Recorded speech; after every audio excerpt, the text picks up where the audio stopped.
we're in a Fiat dark ages, and we're clearly at the end stage of that. And who knows what happens when those organizing institutions and structures of that sort of the world we've known for the past 100 years collapses. Here, this is like a freedom arc, as you see on the Adopting El Salvador website. It talks as this is a freedom arc, that this will be a place that is free, where we do have economic liberty, and we do have freedom of expression and thought, and the freedom to be human. This is what humanity is all about. This is what takes us into space and takes us into artistic journeys into the soul, the consciousness. Right now, 1,000 people signing off on this $1 million donation to El Salvador. That name will be known for 500 years, those 1,000 people, as participating in the last great savior for humanity. I had not thought of that, but I love that.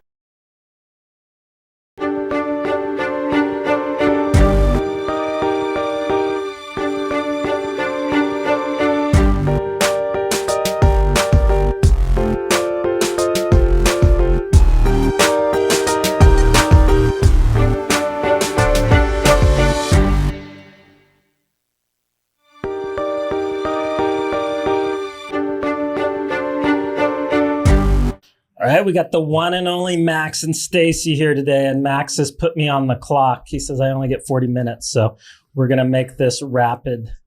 I made that a suggestion. It's not a hard stop, Mike. It's your show. Don't think I'm trying to take over your show. I feel like you're trying to micromanage me here. You're saying my show's too long and boring. So, hey, it's so fun to have you guys back on and to have you both together. And let's not waste any time. Let's talk about what everybody wants to hear about. The Freedom Visa. So, Stacy, I don't know if you want to start us off. And Sure, because ladies first, yes. Right? So this is a program that we call Adopting El Salvador. So one of our policies in the Bitcoin office has been to convince the best and brightest of the Bitcoiners around the world to adopt El Salvador as their headquarters, as their new home. And that kind of led into we need the best and brightest around the world in all fields to adopt El Salvador as our home, in a way that is similar to what Silicon Valley, when they looked at adoption of the internet, they didn't go to Silicon Valley and go to the local cafes and go, do they have an email address? Do they have free Wi-Fi? Oh, they don't. Obviously, Silicon Valley is a failure. No, they didn't do that, right? They looked to see, is Steve Jobs there? Are these brilliant minds there? Yes, they were all there. That's where things happened. So we came up with this idea of the Freedom Visa because we wanted these best and brightest to come here, and we wanted them to help basically finance and fund this Renaissance 2.0 that we're building here. What it is a citizenship by donation program. It's $1 million that can also be paid in Bitcoin. There's no residency requirement, and you get the residency, the naturalization, within a few months. So it's a fast track program to not only for us, Renaissance 2.0, but for them, for citizenship to participate in Renaissance 2.0. Because a lot of the visa and passport programs other places can be this huge process that takes years and it's a real pain in the butt. So you guys are making this simple and easy. No bureaucracy. It's just economic liberty is yours for the taking if you want to come here and build. We're interested in builders. The people who are going to participate in this, the program itself is a filter for the best and the brightest around the world. Only the best and brightest will apply. The less bright and the less smartest will maybe go to one of the Caribbean islands. Those aren't our competition. We don't care. We don't want those people. We want the best and the brightest. And the ones who want to build something that's going to last for 500 years. What we're doing here will be remembered, will be taught, will be spoken about in 500 years. Just like today, you will learn in school and you will speak in school, and all of us in this room understand what happened in the Renaissance, right? We know what happened in Florence hundreds of years ago. So that's what they're going to talk about us in the future. Yeah. And just to make it clear, this is an elite special program, like you're saying, that wants to bring in these builders. That doesn't mean they're the only people that will be welcome here. There's other pathways to come in, but this is like the exclusive route of like, hey, we're going to come in and build something, be hiring people, employing people, and they want to basically have a show that El Salvador is home for them, that it's worth $1 million.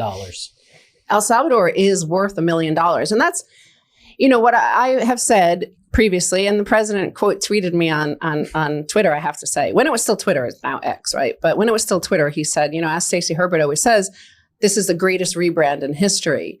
So this is rebranding the country. This is part of that process. It's transformation. It's rebranding. So when it's announced that here's $1 million and you have this pathway to citizenship, very rapid pathway to citizenship, and you can participate in this Renaissance 2.0, it's marketing us to the world for free, to the best and brightest, to the wealthiest around the world, that suddenly they put us in their mind with Singapore. And that's, in fact, even opposition sorts were like comparing us, like, what, they think they're like Singapore? Yes, better than exactly. Singapore. Better than Singapore. I mean, it's exactly, they're doing our marketing for us. And that is the genius, of course, of President Bukele. But it's also marketing domestically, right? Now, if you remember on September 15th, on Independence Day, President Bukele spoke to the nation. And one thing he mentioned, which I thought was really genius, is that, we've done this, okay? We've secured your life, property, liberty and property. We have this renaissance. We have this new opportunity, and you need to change your mindset, right? It's time for you to be confident, to move to the front of the classroom, that we're the future. This is, El Salvador is the place to be. So that's also marketing to the domestic Salvadoran population. Suddenly they understand, hey, my passport is worth $1 million. That's the highest value passport in the world. Like, why would I want to leave this place? Like, everybody wants to be like me. Everybody wants to have my passport. So that's shifting mindsets. And I think, like everything President Bukele does, is going to be a big hit. I think he'll be telling people, right now, I think he's going to be telling them, I told you so, when people are lining up. Thousands more beyond the 1,000 a year will be able to accept in this program, that 1,000, thousands will be on the waiting list to get in.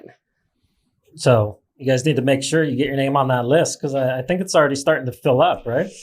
Yeah, definitely.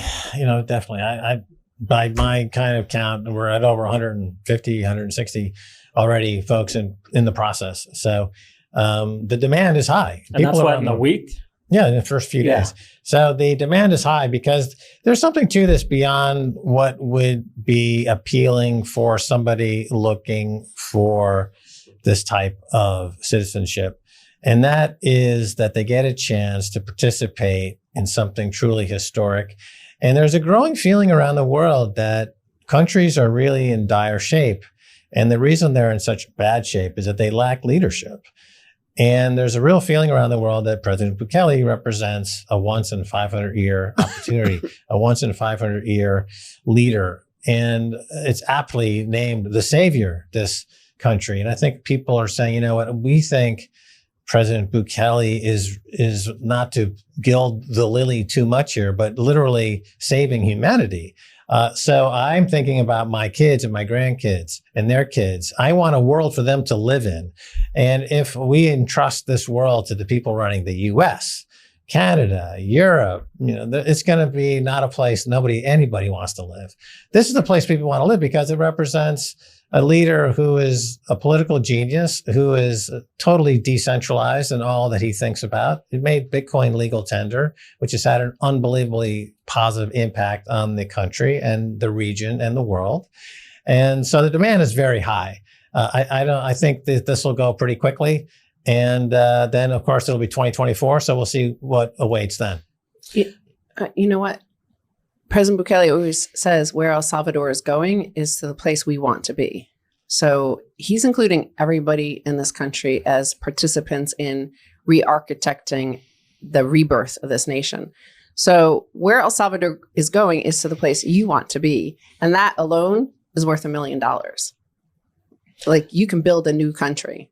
No, I think it sends such a strong signal as you have, I've seen some of the criticism online, like, oh, that's more expensive than here, or you can get it cheaper here. It's like, yeah, but people go there just like because they want to wash their money in a few years and not have to pay taxes. That's not places that are looking to have their grandchildren grow up in. Like El Salvador literally is the new freedom country. Yes. And so that's very different than looking for the best tax jurisdiction. Yes. Yeah. The new Statue of Liberty is a volcano in El Salvador. This is the new shining city on the hill. This is humanity's greatest hope. And some guy, in New York or LA or Hong Kong or Tokyo who just might spend $1 million on their daughter's wedding, right? They're like, obviously they have the future in mind. Well, they want a better world. And so, sure, we'll donate $1 million to El Salvador because President Bukele is a guy we want leading the charge. So one of the criticisms I've had are people that reach out to me, they like, hey, we feel like we were promised 3 Bitcoin and we would get in. And so there's some, consternation of that. You're confusing that with the meme of 3 Doritos. People thought they could get a citizenship for 3 Doritos. But that's something else. It's a meme that means something completely different. No, the point is El Salvador in 2023, and there's only a few more weeks, 2 or 3 weeks left, is very different from El Salvador in 2021. Those 2 years began the massive historic transformation, right? We witnessed El Salvador go from the most dangerous place on earth to the safest in the Americas. We've witnessed the greatest rebrand in history happen. We've witnessed at that point, it was when he first announced like the volcano bond project, and he said, maybe for 3 Bitcoin, you could get citizenship. But that was a different moment in history. And where El Salvador is going is to the place we want to be. And we're closer there. We're now at $1 million. Back then it was worth 3 Bitcoin. Now we're worth 23 Bitcoin. And that is because of the transformation, because it's been revealed. Bitcoin and the world's media attention, because of Bitcoin, the world's media attention looked at President Bukele and focused on President Bukele. And he turned out not to be a good leader. He turned out to be a great leader.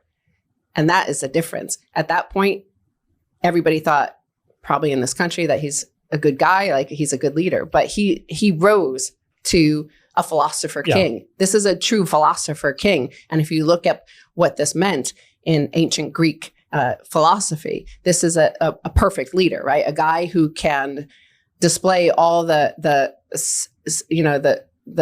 just person, a principled person who could lead a country as he has done.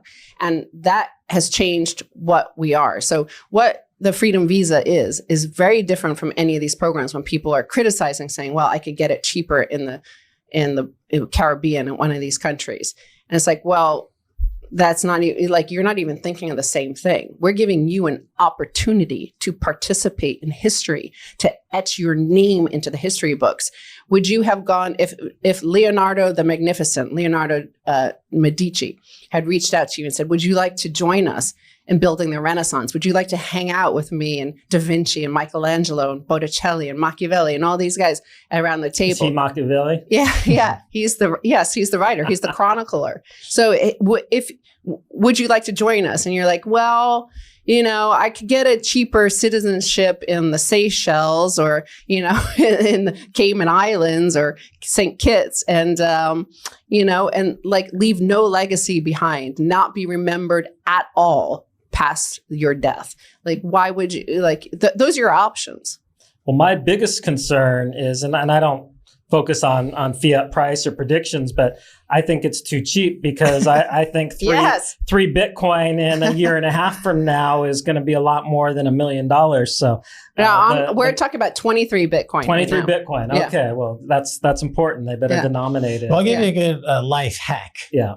Exclusively for viewers of this show, the Bitcoin Beach podcast presented by Michael Peterson right here at Bitcoin Beach. This is an exclusive life hack for you and your listeners.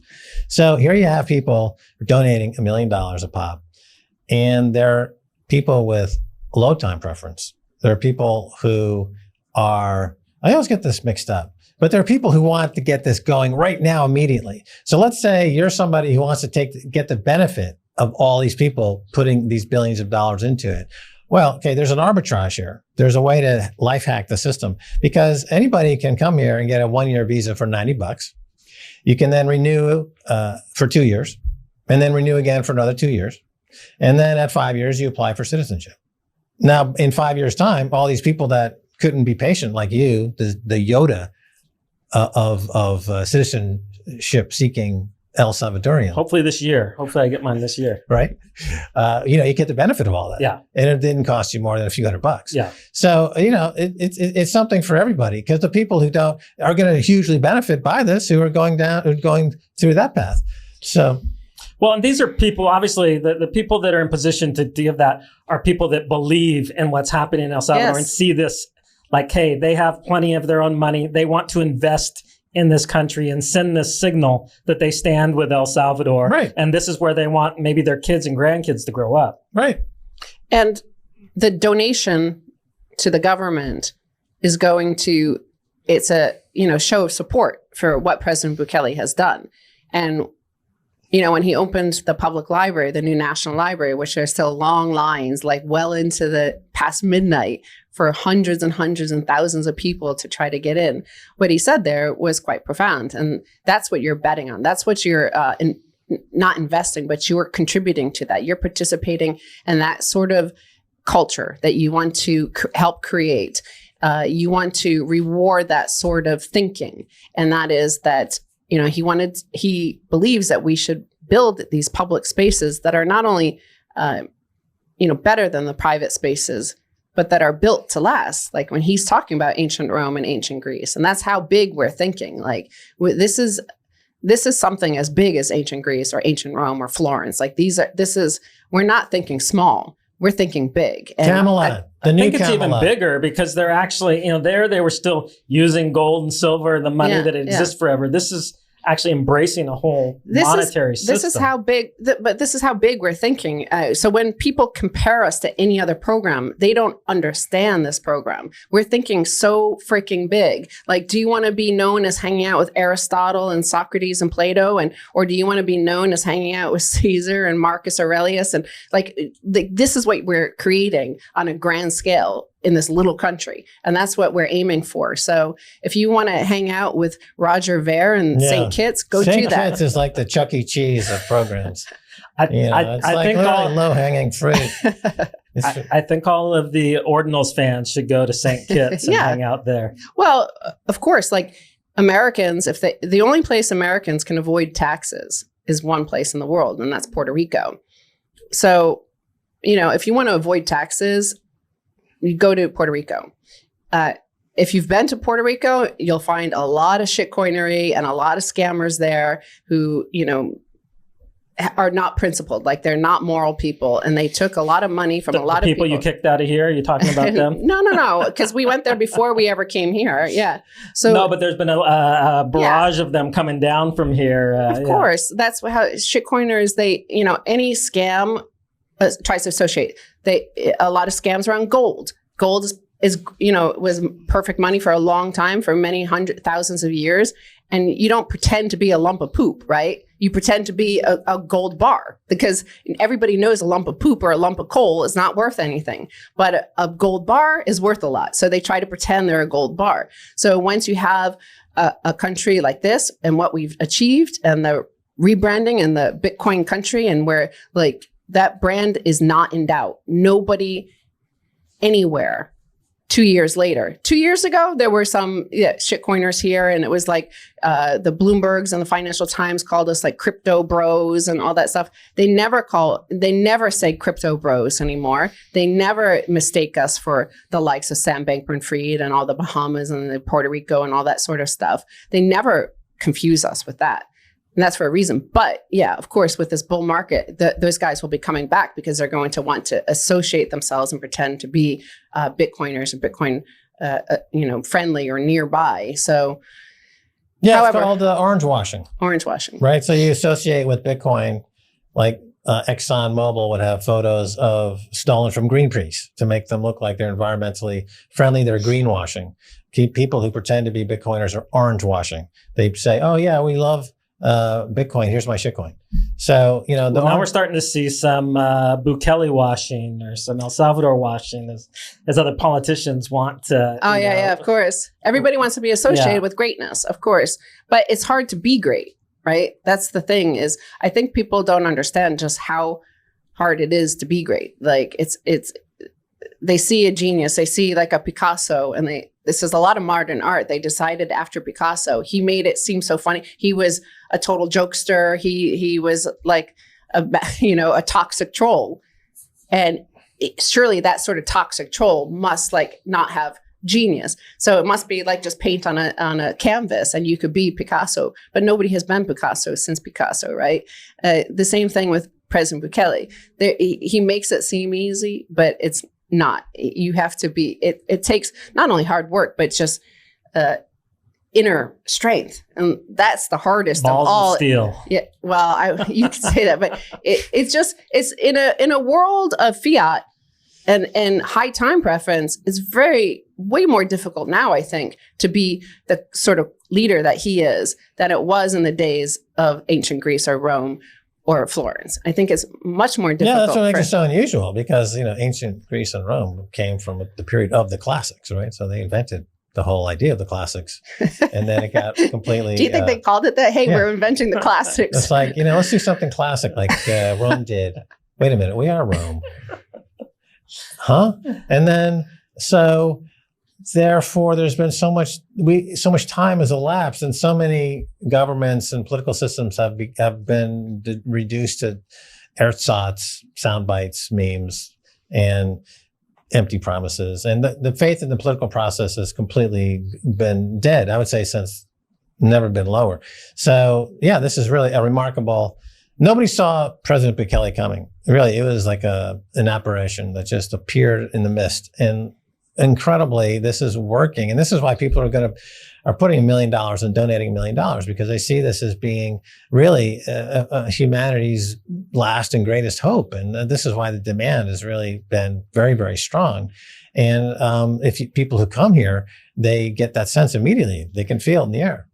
Well, I think people seeing how he never wavered during the down market. Even when he's like, "Oh, you've lost all this money," he's like, "No, we're buying more." He just kept doubling down because he gets the bigger picture. The video they put out recently about why they have no thoughts of selling their Bitcoin. And then I love the speech that he gave to all the government officials about hey, none of you are guaranteed a job. In my next administration, you have to keep proving yourself. It's not my money to give to you. It's the people's money. And so if you steal a cent, there's going to be repercussions.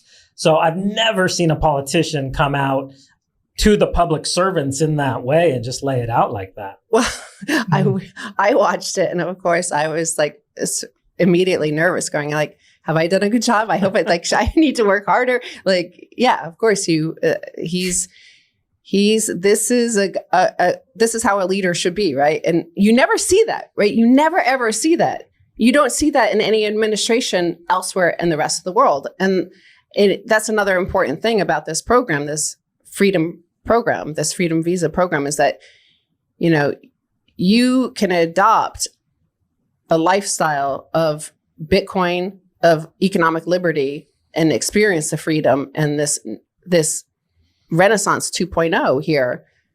If, you have to come here, but you want to make sure that it's going to stay this, like that this sort of mindset is shifting throughout the entire economy, the population and the government, all the bureaucrats and all the way of existing. So when Bastiat said, when plunder becomes a way of life for a group of men in society, and over the course of time, they will create a legal system that justifies it and a moral code that glorifies it. And I think you kind of see that in a lot of other places in the world. Probably when you go back to California, you'll see even here, like 5 years ago, it was of course. But you see the glorification of plunder. You see the glorification of the glorification of plunder includes the glorification of Fed speak and the money printing and print us more money and send us more free money and write off student debts and let people steal $999 worth every time they run into CVS. Like that's the glorification of plunder and the adopting your legal system to justify it, to allow that. So, but you see the decay and the degradation of your entire culture and society that happens because of that. And we're on the opposite trend here, that we've said no more. We will no, our legal system will no longer justify this, and our moral code will definitely not glorify it. These gangsters who plunder, who steal, they're not cool. In fact, they're in prison for the rest of their lives. Okay, that's not cool. That's not a good look. No. So I got to clear up the pressing questions so that my DMs quit getting barraged of why you guys hate North Americans so much and are excluding them from this whole freedom visa. No, that's not true. The freedom visa, we have an online portal available for everybody in the world except for Americans and Canadians, which we're building separately. It's taking a little bit longer. Because they need more hand holding. No. There's just a different onboarding process for them. But right now they could, if you go to the Twitter handle or the X handle of Adopting ES. So Adopting El Salvador is the name of the program. And if you go there, you'll see all the links to find your local consulate or embassy in wherever you are, United States or Canada. You could apply in person if you can't wait. So the same, that just to make clear, because people are all upset about this. It's the same visa. It's the same visa. Yeah. You have the same ability to make your $1 million contribution and get your Salvadoran passport. Yes. And you can actually do it in person. Yes. Yep, absolutely. Exactly.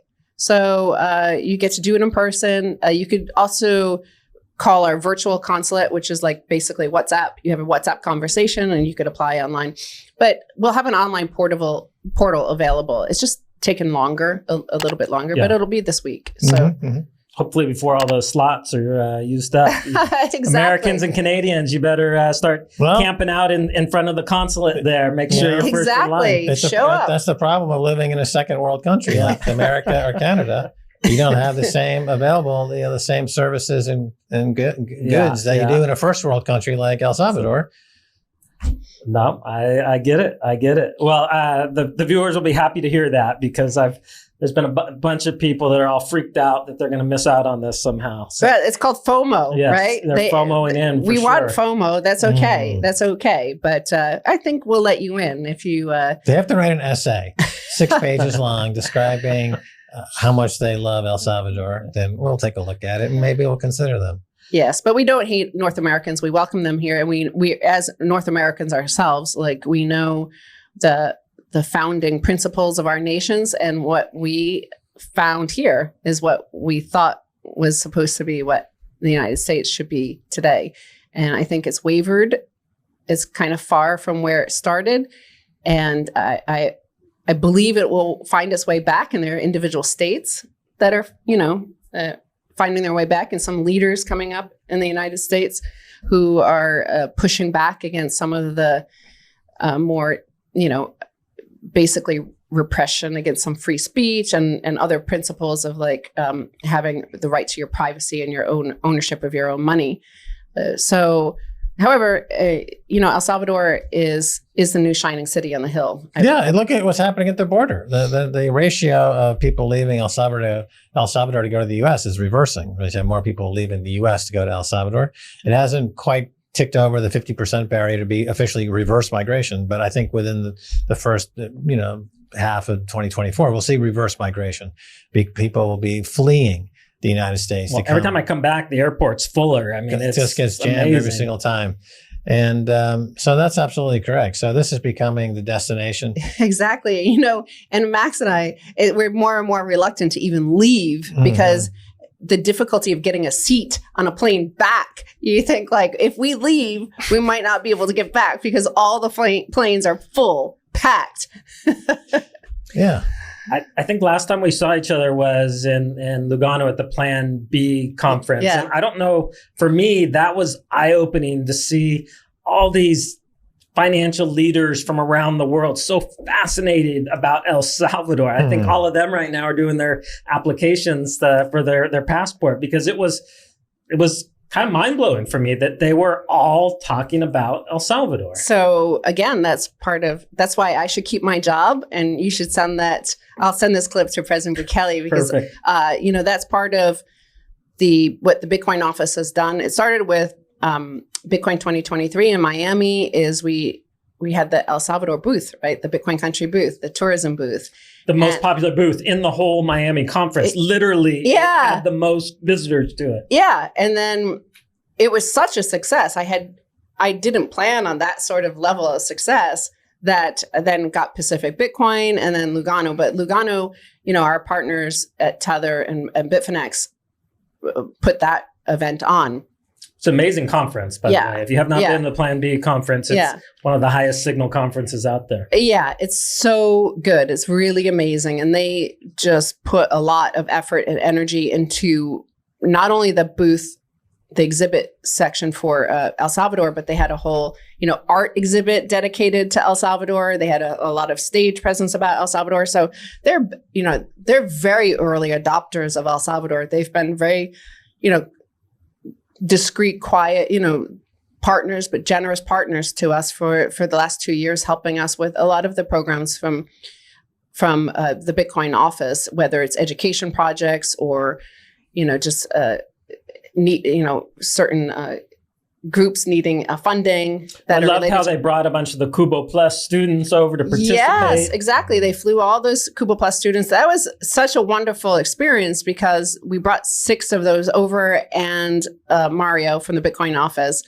And of the 6, 4 had never been on a plane before. So the first time they fly they first went to Tuscany and then to Lugano. And you're like, wow, this is what President Bukele did, right? Yeah. This is how rapid the transformation is. Like 2 years ago, El Salvador's passport was worth 3 Bitcoin. Now it's worth 23 Bitcoin. And that makes perfect sense that these kids would then be like catapulted for their first flight, not to just like somewhere nearby or like a close by destination or cheap destination. No, they go to the most, the Florence, a home of Florence, a Tuscany, and Lugano. Like they go to like world-class destination, right? And they're treated with total respect and awe. Like people treated them with so much respect and just amazement that, oh my God, you're Salvadoran?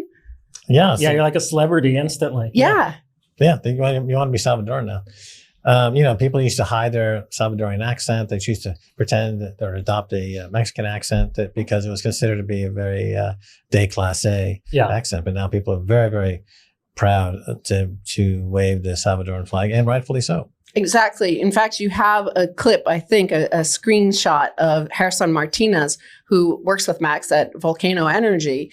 And that he was saying that that his passport is worth $1 million. And he just recently, got his passport, Salvadoran passport.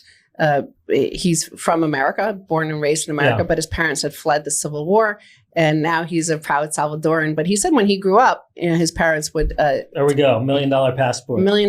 That's a shift in the mindset. Oh yeah. If you can get 6.4 million Salvadorans living here to start to think like that, then it changes everything. The most sought-after blue passport in the world. That changes their confidence. Because remember, the thing that President Bukele mentioned in the September 15th speech is that like you need to have that confidence. You need to be confident because you deserve to be confident. Because we're the future. We're Florence. We're Singapore. We're ancient Rome and Greece, and we're everything. We're all of this. And start to think like that.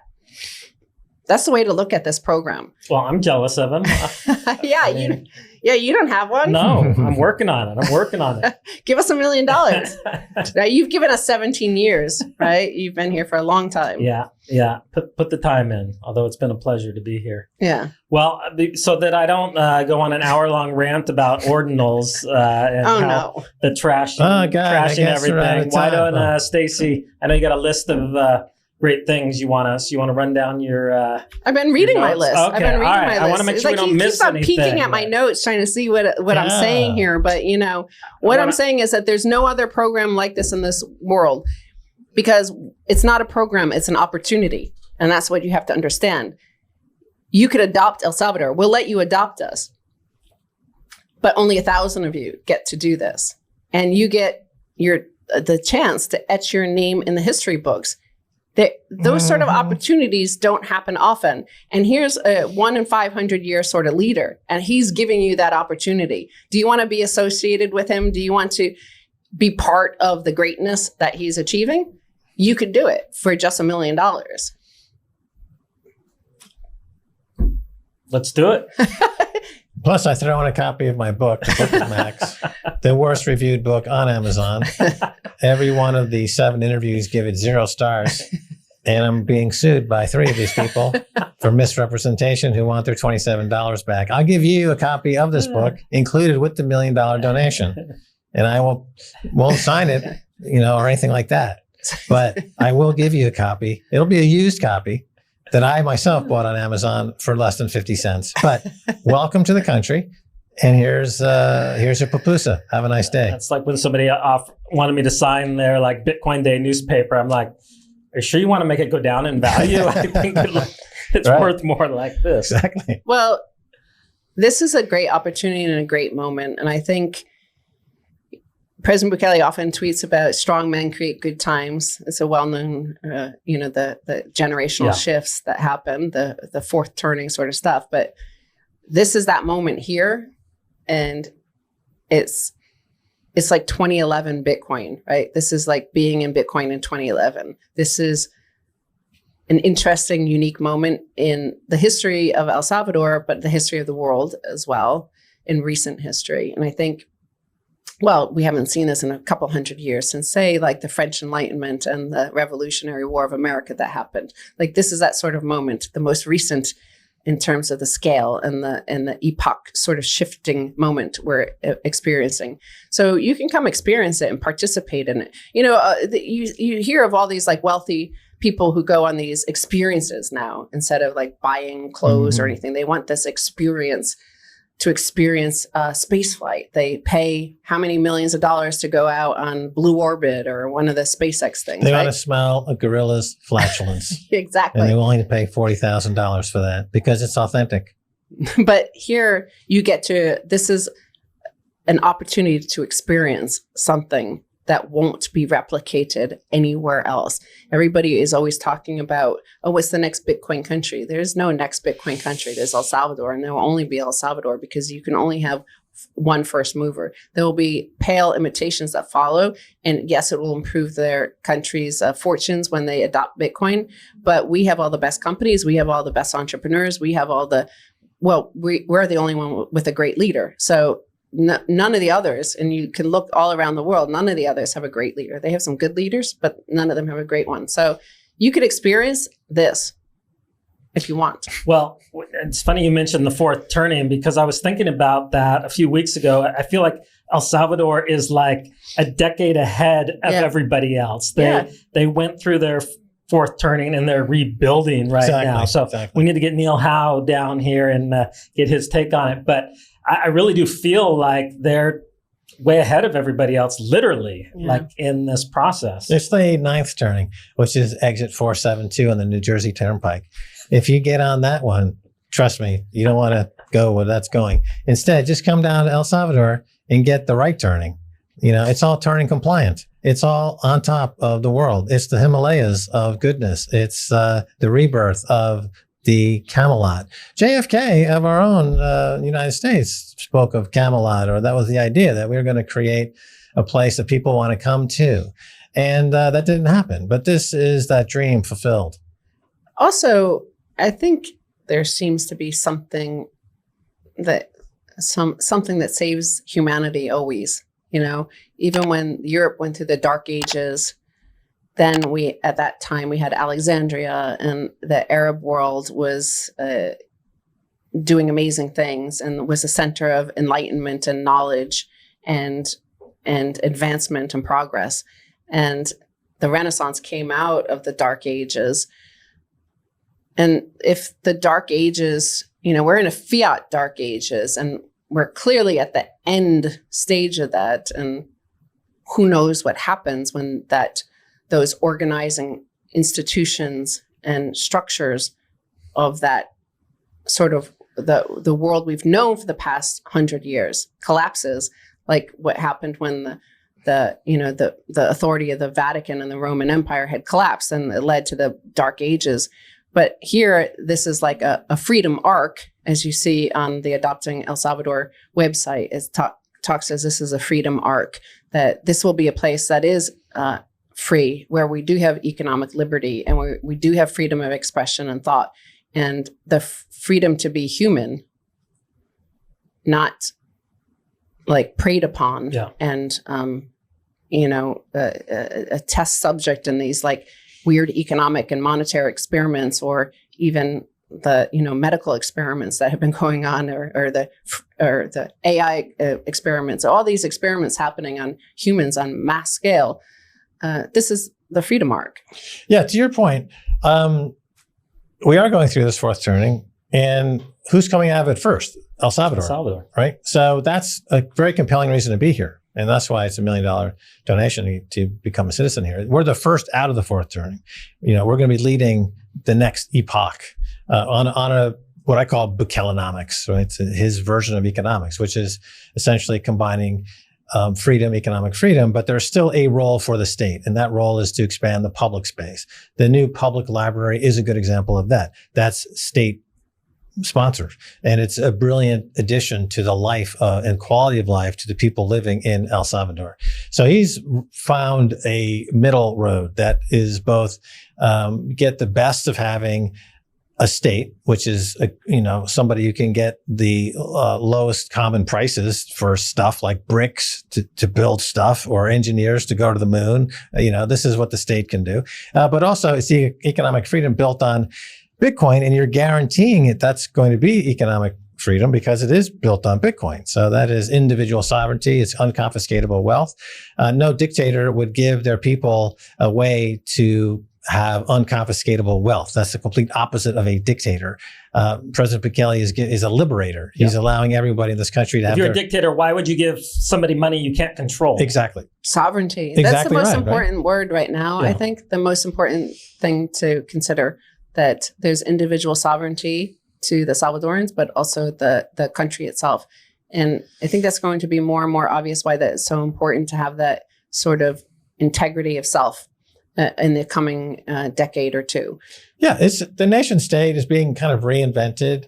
Under our gold standard, nations couldn't get into too much debt because they had to balance the books. Then we went off the gold standard, and nations went absolutely berserk in printing too much money, and that's the current state that we're in now. The Bitcoin standard is even harder than a gold standard, and it also gives individuals individual sovereignty. It gives things that people liked about having a gold standard, but amplifies that and multiplies that by, for the sake of argument, 100x. Okay, and that would have then, therefore, the best elements of having a hard money backed currency or money, combined with a visionary guy who's leading the administration. And President Bukele is a guy who doesn't mind being an administrator in a bureaucracy. He actually likes all the details of a bureaucracy. I've met him a couple of times, and he'll be like, highway number 42 is missing a street lamp on intersection XYZ. And I'm like, well, what? He's like, he's got the entire blueprint of the entire country in his brain, and he's clicking through there like, this pothole needs to be fixed. We got to go to see this world leader. We'll do a Miss Universe. We'll build a library, and we've got to, get better, papooses down the list, right? He's just like, it's like a Steve Jobs, the famous story about Steve Jobs, where they're in a design meeting and they're saying, Steve, why do you bother about the inside of the iPhone chip has an unaesthetically looking corner up here? And he said, they said, nobody will know. He said, I'll know. I will know. You see, because he was a slave to aesthetics. That's what Philosopher King means. You're a slave to aesthetics. The aesthetic. This is what humanity is all about. This is what takes us into space and takes us into artistic journeys into the soul, the consciousness. That's what he represents, and that's what he's got, and that's what Bitcoin is enabling. That it's the fuel by which this country and this leader is able to rocket into the future. And that's why people are happy to donate $1 million, because they want to be on the cap table. You know, why does Tim Draper put $1 million into something he's not terribly sure about? Because he just wants his name on the cap table, because this could be the next Apple computer. Yeah. So 1,000 people want their name on the cap table. They want their name etched into history. They want to be part of this so that 100 years from now, their great grandchildren can say, look, that's our name. You know, it won't be like John Hancock signing the Declaration of Independence. It'll be like somebody's signing right now, 1,000 people signing off on this $1 million donation to El Salvador. That name will be known for 500 years, those 1,000 people, as participating in the last great savior I had for not humanity. thought of that, but I love that. I love Of that course concept. you love it. And in my book, The Book of Max, available on Amazon it's been marked down to $27. You know, I take that as an insult, but there are still copies available. And I'd like to say that there is a translation in Spanish, and the gentleman who translated this book into Spanish is with us here today. He's part of your crew. Oh, was that Paco? It's Paco. Nice. And Shout out to Paco. what I hear is that it's got real street cred Spanish. It's just not Google Translate, copy and paste nonsense. And when I say stuff like nobody can jerk off to Rachel Maddow, and that's in the book, Paco is able to give it the Spanish flair to make it so that Spaniards can laugh at Rachel Maddow as easily as Americans. Spanish speakers, not Spaniards, like also Mexicans Spanish and speakers. Colombian. Okay, thank you. Like not just Spaniards. All these Spaniards find her funny. Everyone else in the Spanish-speaking world doesn't know who she is. But for some reason, because her face was on some taco chips, you know, advertising some salsa, you know, a few years ago, or somebody that looked like her. They're like, that's the woman who was selling a salsa 5 years ago. What is she saying on MSNBC? What a bitch. And now you can satisfy your need to crumple that up, put it on a wall, and throw darts on it in Spanish. Well, my question I really want to ask you, Max, is I've heard that. No, I'm not lactating. No, but I've heard. I heard you get more views if you can feed a baby on your show. That's my baby. That's my little baby. That's what I heard. Is that not right? That may be right. I have heard that when you sit down with somebody, that you offer them 10,000 Bitcoin. So I'm willing to I think accept it's more like that 10,000 Satoshis. and so that I can get my Well, it's the Alex visa. Jones story. So Alex Jones story, yes. he is recently back on Twitter, Yeah. or X as it's called, and which is an interesting story. But Alex Jones, I pitched him Bitcoin 2011, 2012, 2013. But he didn't want to get into it. But I'm saying I'll willingly accept that. Did and you then see I can the get quiz? into the first in line. I gave him a 5-question quiz. passport. The first question was, how many Bitcoin will there ever be within a million? And he had no idea. So that was how that quiz started. But it goes back to 2014 when I offered to give him 10,000 Bitcoin to give to his audience. And the Bitcoin was only $5 at the time. And I thought it'd be my contribution to the community. Yeah. Because at that time, there were a lot of faucets. People were giving away Bitcoin. You'd solve the widget or do the CAPTCHA and you get 5 Bitcoin. And I'm like, okay, here's Alex Jones. He's got this huge audience. Here's 10,000 Bitcoin.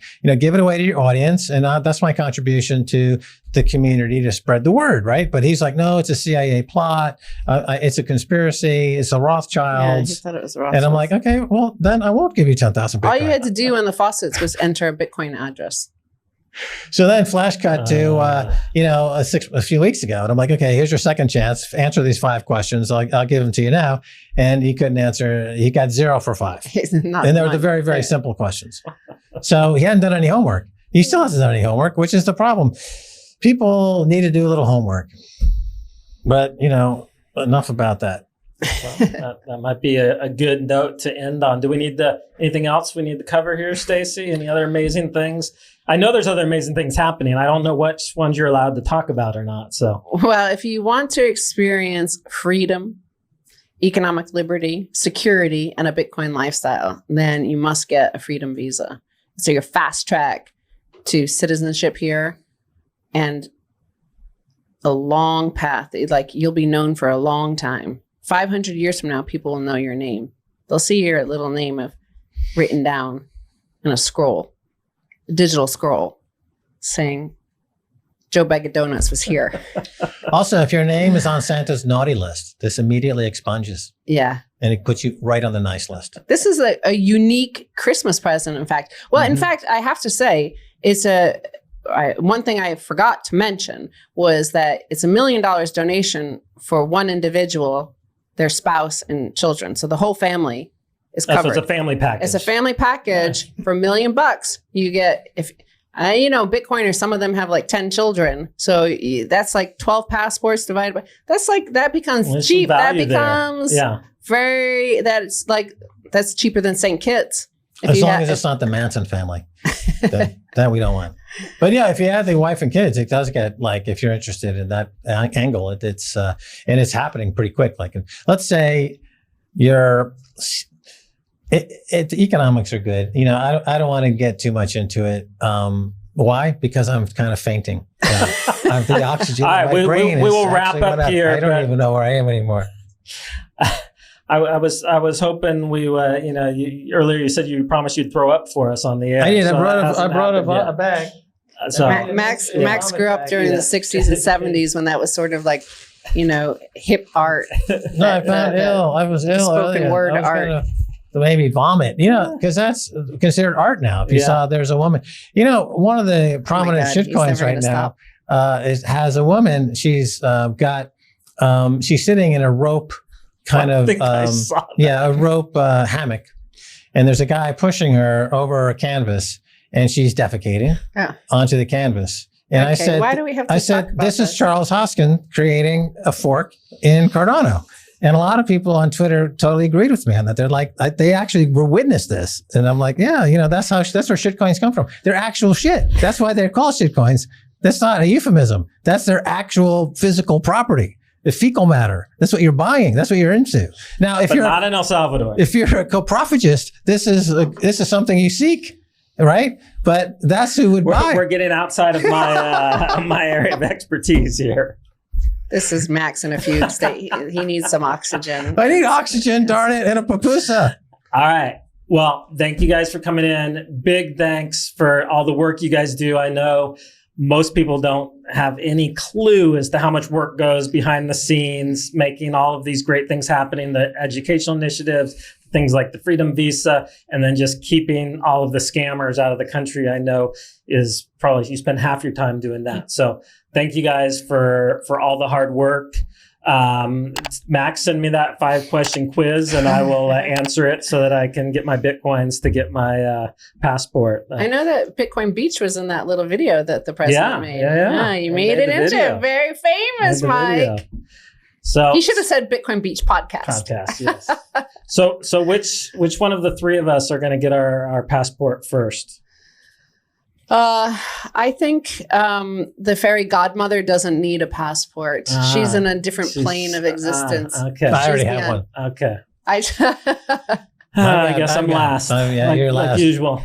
No, I'm saying I don't need one. I float above mere things such as passports. That's for people who aren't fairies. Yes. All right. Well, so make sure you follow Stacy on Twitter. Is it just Stacy Herbert? Is that your Twitter? Stacy Herbert. Okay. And Bitcoin Office. And Bitcoin Office. Follow Max. I'm sure Max you probably already are. Volcano Energy. Volcano Energy. Yes, we didn't even talk about Volcano Energy. Next time. Next time we'll do Volcano Energy. All right. Thank you guys. Thank you. Bye.